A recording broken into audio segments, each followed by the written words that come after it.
من صلی علی او سأل لی الوسیلۃ حقت علیہ شفاعتی یوم القیامہ۔ میرے آقا فرماتے ہیں جس نے مجھ پر درود شریف پڑھا یا اللہ پاک کی بارگاہ میں میرے لیے وسیلے کی دعا کی، قیامت کے دن اس پر میری شفاعت ثابت ہو گئی۔ تو درود پاک پڑھنا یہ شفاعت مصطفیٰ صلی اللہ علیہ وسلم حاصل کرنے کا بڑا پیارا طریقہ ہے۔ محبت کے ساتھ بآواز بلند درود پاک پڑھ لیں۔ صلو علی الحبیب صلی اللہ تعالی علی محمد صلی اللہ علیہ وسلم۔ الحمدللہ ہماری کوشش ہوتی ہے ہم قرآن مجید فرقان حمید کی خوبصورت پیاری آیتوں کو سمجھیں، تلاوت کریں، اس کی تفسیر جانیں اور قرآن کی باتیں کریں۔ آج ایک بنی اسرائیل کی عجیب و غریب بیماری کا ذکر سنیں گے۔ اللہ نے قرآن مجید میں اس کو بیان کیا اور بدقسمتی سے وہ بیماری، وہ ڈیزیز آج ہمارے درمیان بھی پائی جاتی ہے۔ تو یوں سمجھیے کہ یہ ہمارے لیے بھی بڑی ریلیونٹ ہے، ہمیں بھی بہت غور سے اس کو سننا ہے کہ کہیں ہم میں سے کسی کے اندر یہ بری بیماری نہ لگ جائے۔ اور یہ بیماری ان کو کیوں لگی، قرآن نے اسے بھی بیان کیا۔ اللہ قریب قرآن مجید میں ارشاد فرماتا ہے، پارہ نمبر 1 ہے، سورہ بقرہ آیت نمبر 74۔ ارشاد ہوتا ہے، بسم اللہ الرحمن الرحیم، ثم قست قلوبكم من بعد ذلك فهي كالحجارة أو أشد قسوة وإن من الحجارة لما يتفجر منه الأنهار وَإِنَّ مِنْهَا لَمَا يَشَّقَّقُ فَيَخْرُجُ مِنْهُ الْمَاءُ وَإِنَّ مِنْهَا لَمَا يَهْبِطُ مِنْ خَشْيَةِ اللَّهِ وَمَا اللَّهُ بِغَافِلٍ عَمَّا تَعْمَلُونَ۔ اب اس آیت کا ترجمہ کیا ہے؟ آسان ترجمہ قرآن کنز العرفان۔ پھر اس کے بعد تمہارے دل سخت ہو گئے تو وہ پتھروں کی طرح ہیں، بلکہ اس سے بھی زیادہ سخت ہو گئے۔ اور پتھروں میں کچھ تو وہ ہیں جن سے ندیاں بہہ نکلتی ہیں، اور کچھ وہ ہیں کہ جب پھٹ جاتے ہیں تو ان سے پانی نکلتا، اور کچھ وہ ہیں جو اللہ کے ڈر سے گر پڑتے ہیں، اور اللہ تمہارے اعمال سے ہرگز بے خبر نہیں۔ یہ جو آخری آیت کا حصہ ہے نا، یہ تو سمجھ لیں یہاں لکھا ہونا چاہیے۔ کیا فرمایا؟ وَمَا اللَّهُ بِغَافِلٍ عَمَّا تَعْمَلُونَ۔ جان لو کہ اللہ تمہارے اعمال سے ہرگز بے خبر نہیں ہے۔ جو کچھ ہم کر رہے ہیں نا، سب اللہ دیکھ رہا ہے۔ ہم بعض اوقات لوگوں سے، رشتہ داروں سے، دوستوں سے چھپانے کی کوشش کر رہے ہوتے ہیں، شہر تبدیل کریں گے، علاقہ تبدیل کریں گے، دروازہ بند کر دیں گے، دنیا میں کوئی نہ دیکھ لے۔ بار بار قرآن انڈیکیٹ کر رہا ہے، وَمَا اللَّهُ بِغَافِلٍ عَمَّا تَعْمَلُونَ۔ اللہ تمہارے اعمال سے ہرگز بے خبر نہیں، وہ دیکھ رہا ہے۔ تو کاش یہ خیال دل میں راسخ ہو جائے کہ میں جو کچھ کرتا ہوں، اچھا کر رہا ہوں یا برا کر رہا ہوں، رب دیکھ رہا ہے۔ اچھے کام میں بھی اچھا عجیب ہے ہم لوگ نا، برے کام میں لوگ نہ دیکھ لیں اس کی ٹینشن، اچھے کام میں لوگ کیوں نہیں دیکھ رہے اس کی ٹینشن، کسی طرح لوگوں تک پہنچا دوں کہ میں نے کوئی اچھا کام کیا ہے۔ اگر یہ ذہن بن جائے نا کہ دنیا دیکھے نہ دیکھے، اللہ دیکھ رہا ہے، اچھا کروں گا تو اجر اسی سے لینا ہے، اور اللہ نہ کرے برا کروں گا تو سزا بھی اسی نے دینی ہے۔ تو خیال تو اس کا زیادہ ہونا چاہیے نا، خیال دنیا والوں کا ہے۔ تو بہرحال اب آتے ہیں اس بیماری اور اس آیت کی طرف۔ اس آیت میں قرآن کریم فرقان حمید نے کیا ارشاد فرمایا؟ ثم قست قلوبکم من بعد ذلک، پھر اس کے بعد تمہارے دل سخت ہو گئے۔ یہ کس کی بات ہو رہی ہے؟ بنی اسرائیل کا ذکر ہو رہا ہے۔ ان پر بڑے انعامات ہوئے، بڑی مہربانیاں کی گئی بنی اسرائیل پر، شکر کی بجائے یہ نافرمانی کرتے تھے۔ فرعون سے اللہ نے نجات دی، پھر انہوں نے ناشکری کی، تورات عطا کی، پھر ناشکری کی، بچڑے کی پوجا کی، اللہ نے اس میں توبہ کی توفیق دے دی، پھر ناشکری کی۔ 70 افراد کو کوہ طور پر بلایا، انہوں نے پھر ناشکری کی۔ انہیں منو سلوہ عطا کیا، پھر ناشکری کی۔ انہیں قدرت کی نشانیاں دکھائیں، پھر ناشکری کی۔ اللہ پاک کی نافرمانیوں میں مصروف رہے، ایک کے بعد ایک نافرمانی، ایک کے بعد ایک گناہ کرتے رہے۔ یہاں تک کہ ان کے دل سخت ہو گئے. مگر اب قرآن کیا کہتا ہے؟ کتنے سخت ہوئے؟ فَهِيَ كَالْحِجَارَةِ، تو وہ پتھروں کی طرح ہو گئے. اب پتھر کتنا سخت ہوتا ہے سمجھیے گا. یاد رکھیے سختی کی اور بھی چیزیں ہوتی ہیں. لوہا بڑا سخت ہوتا ہے، لکڑی بڑی سخت ہوتی ہے، مگر لوہا آگ سے نرم ہو جاتا ہے، لکڑی پانی سے نرم ہو جاتی ہے. مگر پتھر کتنا سخت ہوتا ہے، گرمائش میں پگھلتا ہے. ہتھوڑے مار مار کے اس کا برادہ تو کر سکتے ہیں، چورا چورا کر سکتے ہیں، مگر نرم نہیں کر سکتے. تو قرآن نے مثال کیا دی کہ دل پتھر سے سخت ہو گئے. اچھا پھر کہا او اشد قسوہ، پتھر سے بھی زیادہ سخت ہو گئے. اللہ اکبر. ان دلوں کا عالم کیا ہوگا کہ جن کو قرآن کہہ رہا ہے کہ تمہارے دل پتھر جیسے سخت بلکہ اس سے بھی زیادہ سخت ہو گئے. اللہ اکبر. اے میرے پیارے اسلامی، حالانکہ پتھر کی ایک اور تعریف قرآن خود آگے بیان فرما رہا ہے. وَإِنَّ مِنَ الْحِجَارَةِ لَمَا يَتَفَجَّرُ مِنْهُ الْأَنْهَارُ، پتھر میں تو کچھ وہ ہیں جن سے ندیاں بہتی ہیں. وَإِنَّ مِنْهَا لَمَا يَشَّقَّقُ فَيَخْرُجُ مِنْهُ الْمَاءُ، اور کچھ وہ ہیں جو پھٹ جائیں تو ان سے پانی نکلتا ہے. وَإِنَّ مِنْهَا لَمَا يَهْبِطُ مِنْ خَشْيَةِ اللَّهِ، اور کچھ وہ ہیں جو اللہ کے ڈر سے گر پڑتے ہیں، یعنی پتھر بھی اللہ کا خوف کرتے ہیں. پھر فرمایا وَمَا اللَّهُ بِغَافِلٍ عَمَّا تَعْمَلُونَ، اور اللہ تمہارے اعمال سے ہرگز بے خبر نہیں. اب یہاں بڑی یونیک معلومات اسٹونز کے بارے میں، پتھر کے بارے میں قرآن نے کیا فرمایا؟ پتھر چاہے کتنے سخت ہوں، اللہ کے نافرمان نہیں ہوتے. یہ بھی پھوٹ پڑتے ہیں، ان سے بھی چشمے جاری ہوتے ہیں. خوف خدا کے سبب بڑی بڑی چٹانیں، بڑے بڑے پتھر لڑک جاتے ہیں. لیکن گناہگاروں کے دل جب سخت ہو جائے نا تو وہ اتنے سخت ہوتے ہیں کہ وہ پتھر سے بھی زیادہ سخت ہو، ان پر کوئی بات اثر نہیں کرتی. اللہ کا حکم سن کر یہ زیر نہیں ہوتے، عذاب کا تذکرہ سن لیں تو ان پر خوف طاری نہیں ہوتا، جنت کی نعمتوں کا سن لیں پھر بھی دل مائل نہیں ہوتا. اے میرے پیارے اسلامی بھائیوں، غور کیجیے. آج کے دور میں بھی بعض اوقات ایسے بندے دکھتے ہیں کہ جن کے دل سخت ہو جاتے ہیں.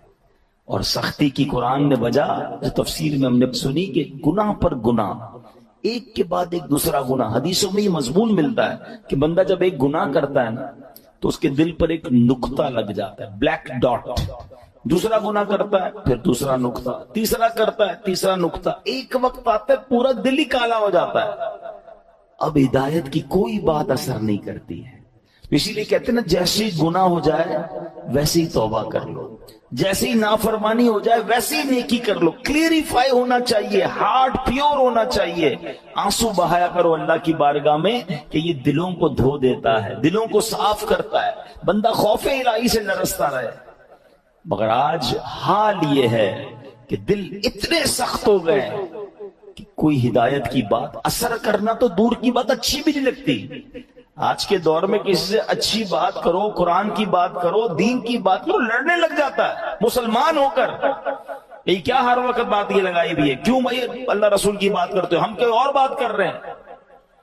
خود سوچیں. ہمیں ہر اس شخص کو سوچنا چاہیے کہیں دل سختی کی طرف تو نہیں جا رہا ہے. اچھا اب پتھروں میں شعور ہوتا ہے، یہ بڑی عجیب بات آج ہم نے سنی، شاید بہت ساروں کے لیے نئی بات ہوگی.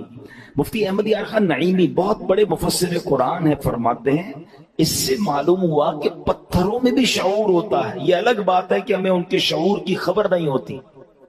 قرآن میں ایک اور جگہ اللہ نے ارشاد فرمایا، اور داؤد کے ساتھ پہاڑوں اور پرندوں کو تابع بنا دیا کہ وہ پہاڑ اور پرندے تسبیح کرتے ہیں. ہاں پرندے تو تسبیح کرتے ہیں، پہاڑ بھی اللہ کی تسبیح کرتے ہیں.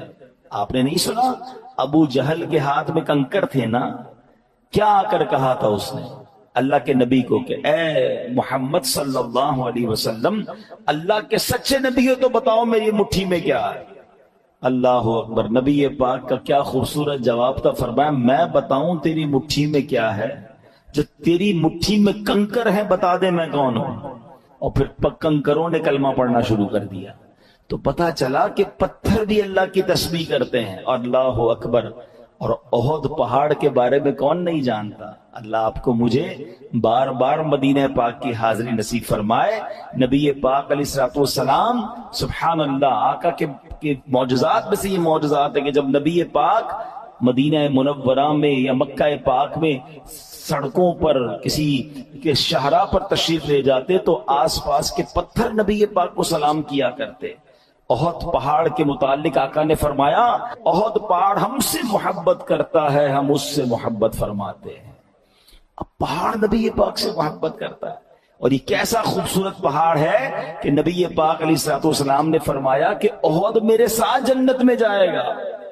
اب یہاں علماء نے اور خوبصورت بات کی کہ پہاڑ نبی پاک سے محبت کرے تو جنت میں جائے، تو جب امتی محبت کرے تو اس کا تو عالم ہی کچھ اور ہوگا نا۔ تو محبت رسول یہ جنت میں جانے کا سبب ہے۔ مگر جو ہمارا ٹاپک ہے کہ اللہ کی عطا سے یہ پہاڑ، یہ پتھر بھی رب کی تسبیح کرتے ہیں، ان میں بھی شعور ہوتا ہے۔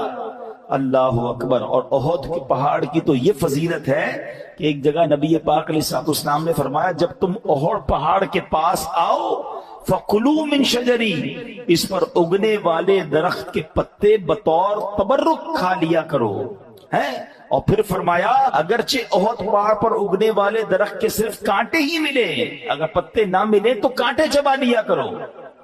اب یہاں تبرک کی دلیل بھی ملتی ہے، بھائی کانٹا کھانے سے کیا فائدہ ہوگا، پتا کھانے سے کیا فائدہ ہوگا، مگر چونکہ یہ جنتی پہاڑ ہے تو آقا نے فرمایا اس سے کچھ نہ کچھ کھا لیا کرو، تبرک لیا کرو۔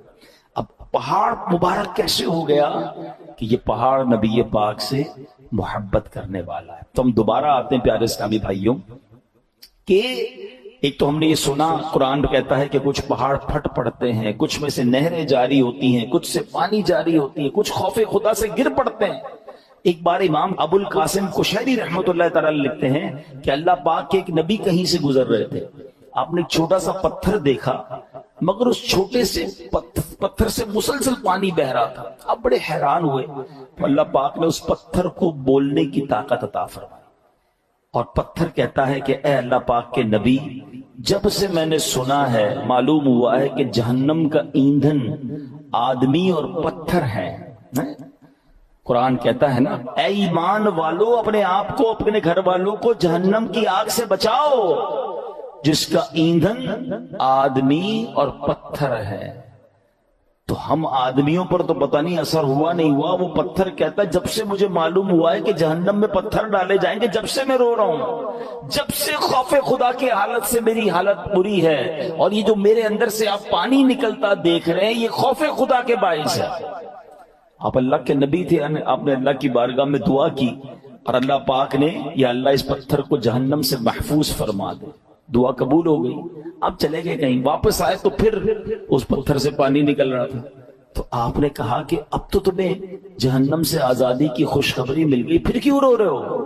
پتھر کو اللہ نے پھر قوت گویائی دی، کہتا ہے ذالک کان بکاء الحزن والخوف وہذا بکاء الشکر والسرور، کہتے حضور پہلے جو آنسو تھے وہ غم اور تکلیف کے تھے، اب جو آنسو ہیں وہ خوشی کے آنسو ہیں کہ اللہ نے جہنم سے آزاد کر دیا۔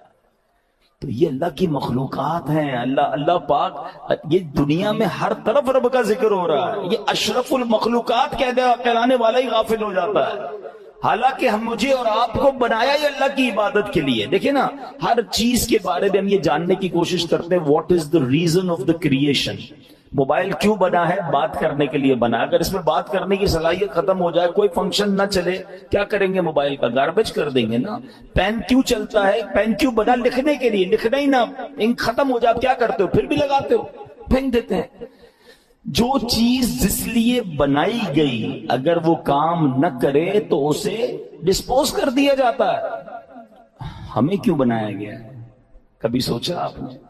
قرآن بتائے گا نا، ہمیں بنایا اللہ نے، تو اللہ ہی فرمائے گا نا کیوں بنایا، واٹ از دا ریزن۔ قرآن میں رب فرماتا ہے وَمَا خَلَقْتُ الْجِنَّ وَالْإِنسَ إِلَّا لِيَعْبُدُونِ، ہم نے نہیں بنایا انسان اور جنات کو، بس there is only one reason، إِلَّا لِيَعْبُدُونِ، ہم نے اپنی عبادت کے لیے بنایا ہے۔ یعنی میں اور آپ بنے اللہ کی عبادت کے لیے، کام کچھ اور کر رہے ہیں. نمازیں ہماری قضا ہو رہی ہیں، روزے بہت بڑی تعداد میں لوگ نہیں رکھ رہے، اللہ کی عبادت سے دور، حالانکہ بنایا اس لیے گیا ہے. اور یہ پتھر کا واقعہ آپ نے سنا کہ یہ اس لیے رو رہا ہے کہ کہیں جہنم میں ڈال نہ دیا جائے. کبھی ہمارے آنسو بہے، کبھی ہمیں یہ خیال آیا کہ کہیں مجھے جہنم میں نہ ڈال دیا جائے، کہیں مجھے ایندھن نہ بنا دیا جائے جہنم کا. اللہ اکبر. اب آئیے بیان میں، جیسے میں نے شروع میں کہا کہ ایک بیماری کا ذکر ہوگا، اللہ اس بیماری سے بچائے، اور وہ بیماری ہے دل کی سختی. کیا کہا قرآن نے؟ ثم قست قلوبکم من بعد ذلک فہی کالحجارۃ او اشد قسوہ. پھر اس کے بعد تمہارے دل سخت ہو گئے تو وہ پتھروں کی طرح ہیں، بلکہ ان سے بھی زیادہ ہیں. اب دل کتنا اہمیت، کتنا امپورٹنٹ پارٹ ہے ہماری باڈی کا. پیارے آقا علیہ الصلوۃ والسلام حدیث پاک میں ایک جگہ ارشاد فرماتے ہیں، جسم میں ایک خون کا لوتھڑا ہے، وہ ٹھیک ہو جائے سارا جسم ٹھیک ہو جائے گا، اور جب وہ لوتھڑا بگڑ جائے نا تو سارا جسم بگڑ جاتا. اور سن لو، وہ لوتھڑا، وہ پارٹ آف دا باڈی، بدعہ کیا ہے؟ وہ قلب ہے، وہ دل ہے. تو دل کا خیال میڈیکلی تو لوگ رکھ رہے ہیں، یار کولیسٹرول نہ ہو جائے، ہارٹ اٹیک نہ ہو جائے، بلڈ پریشر نہ ہو جائے، والز بند نہ ہو جائے، وینز کھلی رہیں، بڑا خیال ہے.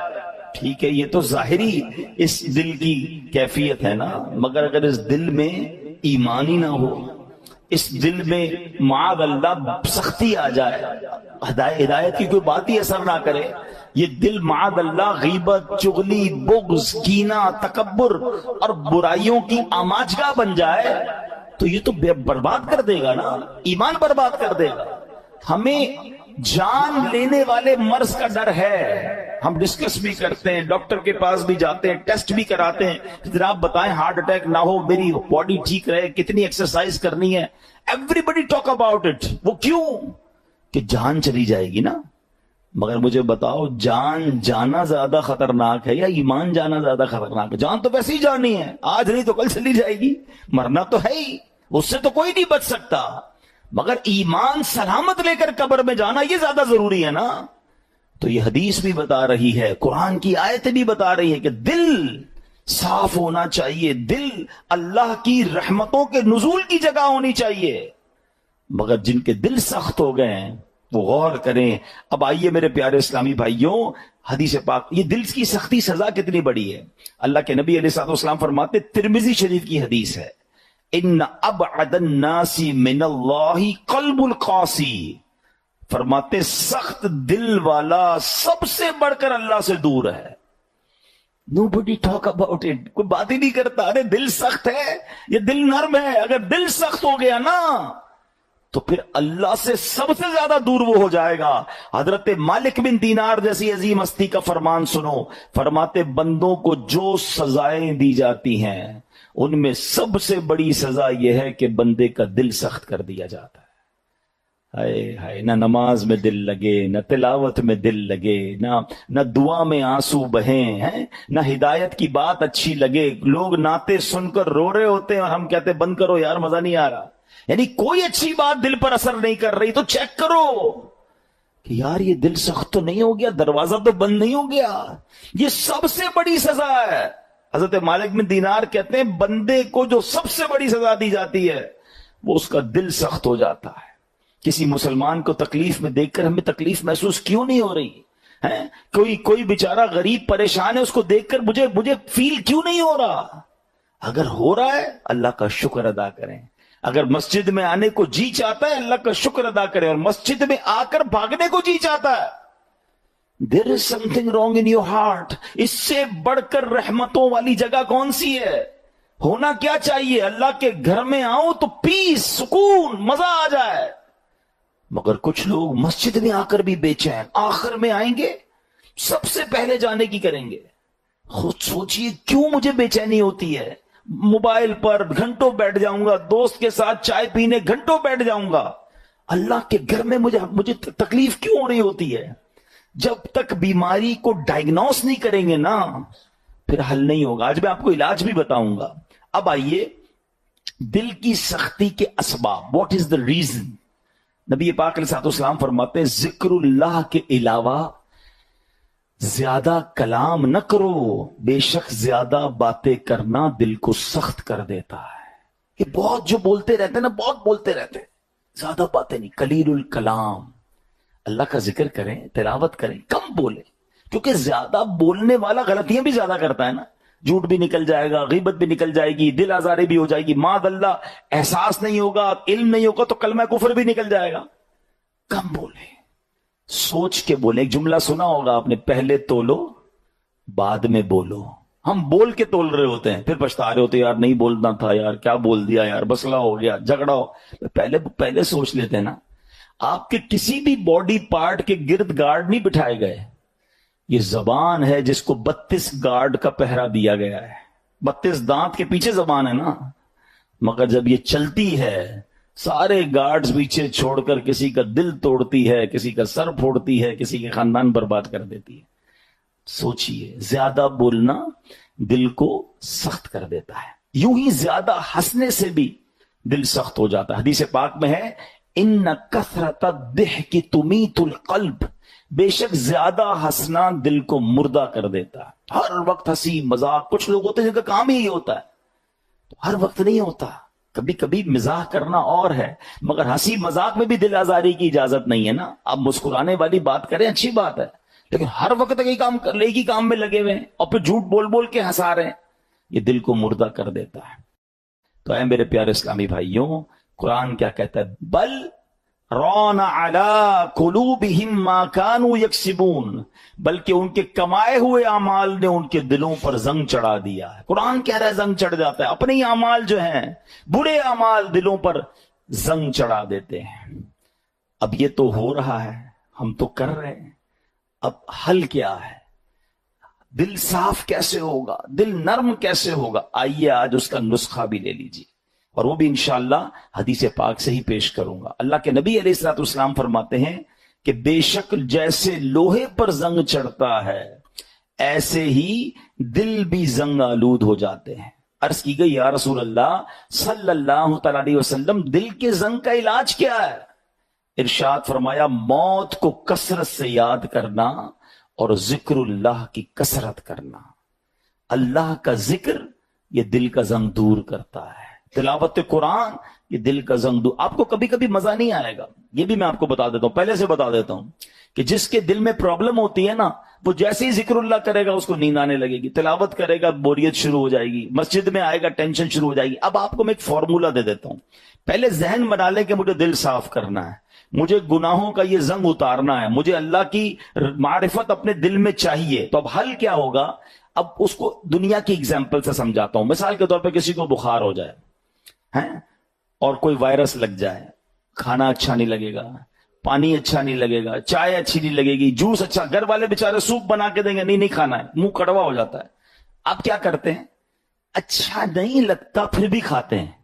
آپ کو یہ پتا ہے بیک آف دا مائنڈ کہ تھوڑے دنوں کی بات ہے، بلکہ فیملی اچھی نہیں لگتی، بچے اچھے نہیں لگتے، جب بندہ بیمار ہوتا ہے تو ہم بچوں کو گھر سے تو نہیں نکال دیتے، ہمیں پتا ہے طبیعت میری خراب ہے۔ تھوڑے دن کے بعد جیسے ہی بیماری ہٹے گی، کھانا بھی اچھا لگے گا، بچے بھی اچھے لگیں گے، ماحول سارا ٹھیک ہو جائے گا۔ پرابلم میرے اندر ہے، ہم کنٹینیو کھاتے ہیں۔ بالکل اسی طرح جب آپ کو ذکر الہی میں مزہ نہ آئے، تلاوت میں لطف نہ آئے، درود پاک میں وہ جو چاشنی ہے نہیں مل رہی، سجدوں کی لذت نہیں مل رہی، بھاگ نہیں جانا مسجد چھوڑ کے، عبادت کرنا چھوڑ نہ دیں، تسبیح رکھ مت دیجیے گا۔ یہ بیماری ہے جو آپ کو نہیں کرنے دے رہی، آپ کنٹینیو کرتے رہیں، ایک وقت آئے گا دل کا زنگ دور ہوگا، ہر ذکر الہی آپ کو مزہ دینے لگے گا، ہر سجدے میں آپ کو معرفت ملنے لگے گی، ہر تلاوت کا ذوق آپ کو ملتا رہے گا، آپ دعا کے لیے ہاتھ اٹھائیں گے، آپ کے آنسو بہنا شروع ہو جائیں گے، کیونکہ اس ٹائم تک آپ کو یہ کرنا پڑے گا تاکہ یہ دل کا زنگ دور ہو جائے۔ اور جب اللہ کے نبی نے فرما دیا ہے کہ موت کو کثرت سے یاد کرنا اور ذکر الہی دلوں کے زنگ کو دور کرتا ہے، ایک اور پرابلم یہ ہے، ہم موت بلائے بیٹھے ہیں، ہمارے سامنے جنازے اٹھ رہے ہیں، ہمارے سامنے لوگ دنیا سے جا رہے ہیں، ہم قبرستان جاتے ہیں، وہاں بھی لوگ فون پہ مستی مذاق کر رہے ہوتے ہیں۔ ارے پہلے کا دور کیسا تھا، جب جنازہ ہوتا تھا نا، میت کے رشتہ دار کو ڈھونڈنا مشکل ہو جاتا تھا، لوگ کہتے کیسے ڈھونڈے، سارے رو رہے ہیں۔ اور سب کیوں روتے تھے؟ ان کو میت سے اتنا پیار نہیں ہوتا تھا، سب کو اپنی موت یاد آتی تھی. وہ قبرستان دیکھ کر سمجھ جاتے تھے کہ ہم نے جانا ہے، مگر ہم موت بھلائے بیٹھے ہیں. کبھی کبھی ان چیزوں کو یاد کرنا چاہیے. آگے سنیے، ایک مرتبہ ایک عورت بی بی عائشہ صدیقہ رضی اللہ تعالیٰ عنہا کی خدمت میں حاضر ہوئی، دل کی سختی کی شکایت کی. حضرت عائشہ نے فرمایا اکثری من ذکر الموت، موت کو کثرت سے یاد کرو. چند دن کے بعد وہ عورت آئی اور بی بی عائشہ کا شکریہ ادا کرتی ہیں، کہتی ہیں جب سے میں نے موت کو یاد کرنا شروع کیا یہ بات رنگ لائی ہے، میری دل کی سختی دور ہو گئی ہے. تو کاش ہمیں یاد آئے. کبھی کبھی ویسے ہی قبرستان چکر لگا لیا کریں، دعا پڑھنے چلے جائیں. اندازہ ہو کہ دیکھو کون کون چلا گیا. کسی کا بڑا محل تھا، کسی کا ڈیفنس میں بنگلہ تھا. ڈیفنس کے قبرستان ہی چلے جائیں تو ڈیفنس میں رہنے والے وہاں تدفین ہے نا. ایک اور چیز سمجھا کریں آپ، دنیا میں اور آپ ایک سیکوینس کے ذریعے آئے ہیں. پہلے میرے دادا آئے، پھر میرے والد آئے ہیں، پھر میں آیا، پھر میرے بچے آئے ہیں، پھر ان کے بچے. یہ سیکوینس ہے نا. دنیا سے جانے کی یہ سیکوینس ضروری نہیں ہے. ایسا نہیں ہو کہ دادا ہی پہلے جائیں گے، ابو ہی بعد میں جائیں گے، پھر میں جاؤں گا. نہیں، دادا دنیا میں ہوتا ہے پوتا چلا جاتا ہے، والد ہوتا ہے جوان بیٹا چلا جاتا ہے. آپ نے نہیں دیکھا قبرستان جائیں نا، 15 سال کے بچے کی بھی قبر ملے گی، 5 سال کے بچے کی قبر بھی ملے گی، 75 سال کے بوڑھے کی قبر بھی ملے گی. اٹ مینز میں بھی کبھی بھی جا سکتا ہوں. اچھا، ہم میں سے کئیوں کو قبرستان کی دعا یاد ہوگی. یہ کتنی میننگ فل دعا ہے، مگر سمجھے تو نا کیا دعا ہے. السلام علیکم یا اہل القبور یغفر اللہ لنا ولکم وانتم سلفنا ونحن بالاثر. مشکات شریف حدیث کی دعا ہے. پیارے آقا یہ دعا کیا کرتے.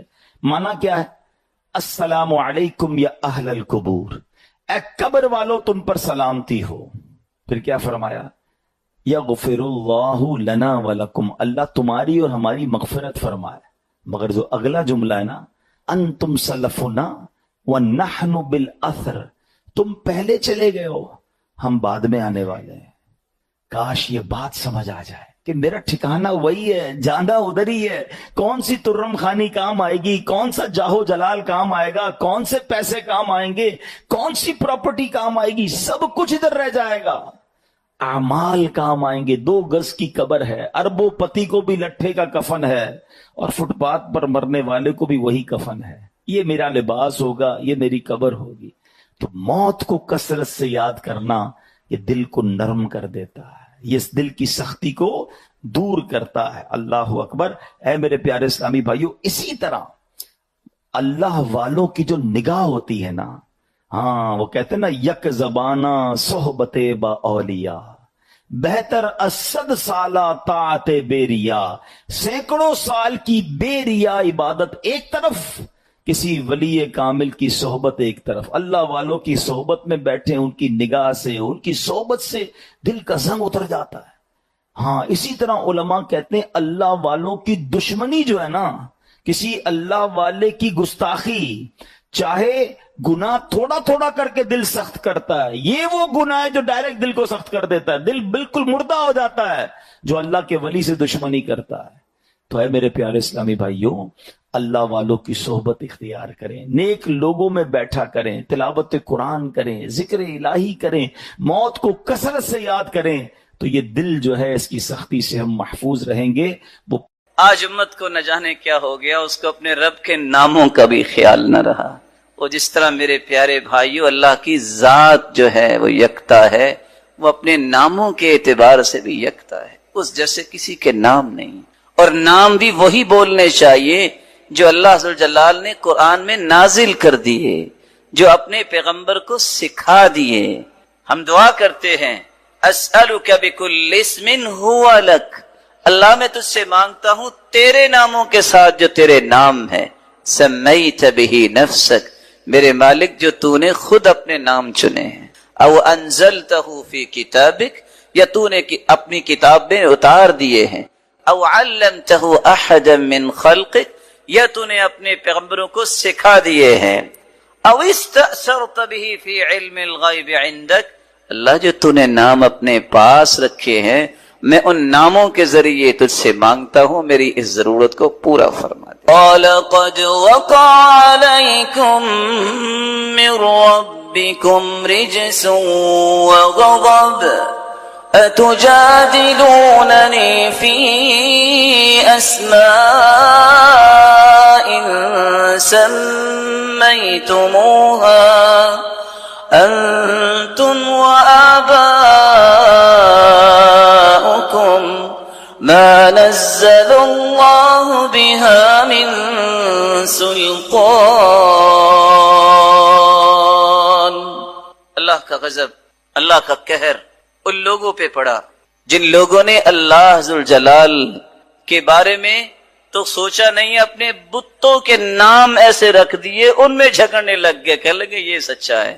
مشرکوں نے بھی ایسا کیا، لات منات عزا اس کو پوجنے لگ گئے، اور آج طرح طرح کے نام دنیا میں معروف ہیں، اس نام سے لوگ پوجا کر رہے ہیں، پکار رہے ہیں، التجاؤں کا رخ ان کی طرف ہو رہا ہے۔ اللہ کے نام وہی ہیں جو قرآن میں آ گئے۔ جو لوگ بتوں کے ناموں میں جھگڑے پہ تیار ہیں، ان کو اللہ کے نام سے پیار نہیں رہا، ان کو اللہ کی ذات سے پیار نہیں رہا، ایسے پہ اللہ کا غضب ہی ہوگا، اللہ کا قہر ہی ہوگا۔ اللہ انہیں کیسے پسند کرے؟ آپ دنیا میں سوچیں نا، جو کسی کا نام سننا پسند نہیں کرتا، اس سے کبھی محبت ہوئی ہے؟ جو اللہ ذوالجلال کے ناموں کو ہی پسند نہیں کرتا۔ اس لیے میں یہاں ایک گزارش کروں گا کہ آپ کوشش کیا کریں کہ اپنی زبان پہ خدا کا لفظ نہ لایا کریں۔ خدا جو ہے اس کی جمع خداؤں بھی آتا ہے۔ اللہ کا لفظ ایسا مبارک ہے، نہ اس کا تثنیہ ہے نہ اس کی جمع ہے، یہ صرف اللہ کے لیے۔ دنیا میں بھی جتنے بادشاہ اور جتنے دعوے دار آئے، کسی نے اپنے آپ کو اللہ نہیں کہا، کسی نے اپنے آپ کو اللہ نہیں کہا۔ یہ واحد لفظ ہے عربی زبان میں بھی، یہ کسی کی طرف نسبت نہیں ہوتا۔ ہر چیز کی نسبت اللہ کی طرف تو ہوتی ہے، بیت اللہ، ناقۃ اللہ، لیکن لفظ اللہ کی نسبت کسی چیز کی طرف نہیں ہوتی، یہ استعمال ہی نہیں ہوا لغت عرب۔ اللہ ذوالجلال ہمیں، اور میں حیران ہوں جب ان روایات کو جمع کرتے ہیں کہ یہ تین کلمات جب انسان کہہ دیتا ہے، رضیت باللہ ربا وبالاسلام دینا وبمحمد النبی، اے اللہ میں تجھے رب مان کے راضی اور تیرے پیغمبر کو سچا نبی مان کے راضی، اور تیرے بھیجے ہوئے اس دستور کو جو ہمارے لیے دستور حیات ہے، اس کو زندگی کا سچا اور صحیح دستور مان کے راضی۔ حدیث کے الفاظ ہیں، جو ایک مرتبہ یہ لفظ تینوں بول دیتا ہے، اللہ میں راضی تجھ سے بھی، تیرے پیغمبر سے بھی اور تیرے دین سے بھی، پہلا انعام یہ ملتا ہے، غفر اللہ لہ ما تقدم من ذنبی، رب تعالی پچھلے سارے گناہوں کو معاف کر دے۔ اور دوسرا انعام یہ ملتا ہے، من قال حین یصبح ثلاثا وحین یمسی ثلاثا، 3 مرتبہ صبح پڑھ لے، 3 مرتبہ شام کو پڑھ لے، حلت لہ شفاعتی یوم القیامہ، اللہ کے پیارے پیغمبر فرماتے ہیں میں قیامت کے دن اس کے لیے سفارشی بن جاؤں گا، شفاعت کروں گا۔ اور آپ کے علم میں ہونا چاہیے کوئی جنتی جنت میں نہیں جا سکے گا جب تک اللہ کے رسول کی سفارش نہیں ہوگی۔ کوئی جنتی اپنے اوپر والے درجے تک اس وقت تک نہیں جا سکے گا جب تک اللہ کے رسول کی سفارش نہیں ہوگی۔ اور تیسرا فائدہ، رسول اللہ صلی اللہ علیہ وسلم نے فرمایا جو کسی ظالم بادشاہ سے ڈرتا ہے کہ وہ ظلم نہ کرے مجھ پہ، یہ بات اپنی زبان پہ لے آئے، رضیت باللہ ربا وبالاسلام دینا وبمحمد النبی صلی اللہ علیہ وسلم، اللہ اس ظالم بادشاہ کے ظلم سے اسے محفوظ فرماتے ہیں۔ چوتھا فائدہ، رسول اللہ صلی اللہ علیہ وسلم نے فرمایا انا الزعیم، میں ضامن ہوں، لآخذنہ بیدی، میں اس شخص کا ہاتھ قیامت کے دن اپنے ہاتھ سے پکڑوں گا اور اس کا ہاتھ پکڑ کے خود جنت میں داخل کرواؤں گا۔ پانچواں فائدہ جو 5ویں روایت میں ہے، رسول اللہ صلی اللہ علیہ وسلم نے فرمایا اللہ ذوالجلال نے یہ حق رکھا ہے، کان حقا علی اللہ ان یرضیہ یوم القیامہ، رب تعالی قیامت کو اسے جنت میں تو داخل فرمائیں گے، اس وقت تک نعمتیں دیتے رہیں گے جب تک یہ بول کے نہیں کہہ دے گا رضیت یا رب، میں اب اللہ راضی ہو گیا۔ آج اس مبارک کلمے کو اپنا ورد بنائیے اور شاید کہ بات آگی ہے تو میں ایک پیغام بھی دے دوں جو تھوڑا سا کڑوا بھی ہوگا، لیکن اللہ نے ہر چیز میں کوئی حکمت رکھی ہے، کڑوی چیزیں بھی فائدہ مند ہوتی ہیں۔ آج ہر شخص کی زبان پہ ایک ہی لفظ ہے، ظلم ہو گیا، پتہ نہیں کیا ہو گیا، بغض، عداوت، چغلی، غیبت اور کسی کی عزتوں کو چھالنا، یہ ایک ذہن بن چکا ہے۔ کاش دین کی سمجھ اگر ہو تو انسان کو کبھی پریشانی۔ کس چیز کا ظلم؟ سوچئے کروڑوں لوگ آپ کے وطن میں بیٹھے ہیں، آپ کو کوئی سرخاب کے پر نہیں لگے کہ آپ یہاں آئے ہیں، اللہ کی رحمت سے آئے ہیں۔ آپ یاد کیجئے اربوں کے مالک ایسے لوگ بیٹھے ہیں جن کو ایک عمرہ نصیب نہیں ہوا۔ آپ مغلوں کی تاریخ پڑھیے، بلڈنگیں بنانے میں لگے رہے، کسی ایک بادشاہ نے ایک مرتبہ بھی عمرہ نہیں کیا، حج نہیں کیا۔ اب کتنی تاریخ لمبی ہے، کتنے سالوں پر محیط ہے۔ اس لیے مومن بنیے، غصہ نہ کیجیے گا، منافق نہ بنیے۔ آپ کہیں گے منافق کیا ہوتا ہے؟ یحسبون کل صیحۃ علیہم، یہ قرآن نے منافقوں کی بات کی ہے، معمولی سی تکلیف پہنچے شور ڈال دیتے ہیں۔ الطاقہ السلبیہ لا یجوز، امت کو مایوسی سے نکالیے، مایوسی میں مت دھکیلیے، یہ ہو گیا اور یہ ہو گیا۔ یاد رکھنا وفاؤں کو بیچا نہیں کرنا۔ سلسلہ صحیحہ کی روایت ہے 1498، دنیا کے اندر سب سے بہترین کلام 4 کلمات ہیں، میرے ساتھ دہرائیے گا، سبحان اللہ والحمد للہ ولا الہ الا اللہ واللہ اکبر۔ یہی وجہ ہے کہ صحیح بخاری کی روایت ہے، یہ کلمات کوئی پڑھ لے، رات اس کی آنکھ کھلے تو یہ کلمات پڑھ لے۔ اور ایک دوسری روایت میں ولا حول ولا قوت الا باللہ کے بھی الفاظ ہیں۔ یہ الفاظ پڑھنے کے بعد جو بھی دعا کریں گے اللہ ذوالجلال وہ دعا رد نہیں کرے، وہ دعا رد نہیں۔ میں آپ سے بھی کہوں گا کہ ہر چیز میں اللہ کی حکمت۔ ہو سکتا ہے رات کو آپ اٹھیں، لائٹ نہیں ہے، مت پریشان ہو سکتا ہے کہ کسی کام کی غرض سے اٹھیں کہ میں نے تہجد پڑھنی، یا آپ کو یاد آ گیا کہ میں نے تو وضو نہیں کیا تھا اور نیند آ گئی، چلو وضو بنا کے دوبارہ سو۔ اٹھتے ہی آپ کی عادت نہیں چاہیے، اور خود لا شعوری تک یہ بات چلی جانی چاہیے، شعور سے کراس کر کے کہ میں نے یہ کرنا ہی ہے۔ جیسے کہ کچھ لوگوں کی عادت بنی ہوتی، چھینک آئے سوچے نہ سوچے کیا کہتے، الحمدللہ۔ آپ اٹھیں، الحمدللہ الذی احیانا بعدما اماتنا والیہ النشور، الحمدللہ الذی رد علی روحی وعافانی فی جسدی وأذن لی بذکری، سبحان اللہ والحمدللہ ولا الہ الا اللہ واللہ اکبر۔ یہ کلمات پڑھیے اور دعائیں شروع کر دیں۔ اللہم اغفر لی، رب اغفر لی ولوالدی، اللہم اشفنی، اللہم اشفی امی، اللہم اشفی والدی، اللہم اشفی اولادی، اللہم اہدیم سبل السلام۔ جو دعائیں کرتے ہیں، اللہم اکتب لی الفوز والنجاة فی الدنیا والآخرہ، اللہ دنیا اور آخرت میں میرے لیے کامیابیاں لکھ دے۔ جو دعا چاہتے ہیں وہ مانگ لیں، اللہ اسے رد نہیں۔ رسول اللہ صلی اللہ علیہ وآلہ وسلم نے یہاں تک فرمایا کہ یہ افضل ترین کلمات ہی نہیں ہیں کیونکہ اس میں اللہ ذوالجلال کی تعریف، بلکہ یہ بے مثال عمل ہے۔ صحیح مسلم کی روایت 6843، سیدنا ابو ہریرہ رضی اللہ تعالی عنہ سے مروی ہے، من قال حین یصبح وحین یمسی سبحان اللہ وبحمدہ 100 مرہ، جو شخص صبح اور شام 100 مرتبہ یہ کلمات پڑھ لیتا ہے، میرے ساتھ دہرائیے گا، سبحان اللہ وبحمدہ۔ اللہ تعالیٰ کی تقسیم ہے نا کہ کچھ کلمات زبان پہ لائیں تو ابھی زبان ان کا نطق شروع نہیں کرتی کہ پورے جسم میں ایک خوشی کی لہر دوڑ جاتی، اور وہ اللہ کی تعریف، وہ اللہ کے رسول پر درود بھیجنا ہے۔ سبحان اللہ وبحمدہ 100 مرتبہ اگر کوئی کہہ دے، لم یأتی احد یوم القیامہ بأفضل مما جاء به الا احد قال مثل ما قال او زاد علیہ۔ قیامت کا دن ہوگا جب اعمال پیش ہو رہے ہوں گے تو 100 مرتبہ سبحان اللہ و بحمدہ کہنے والے کو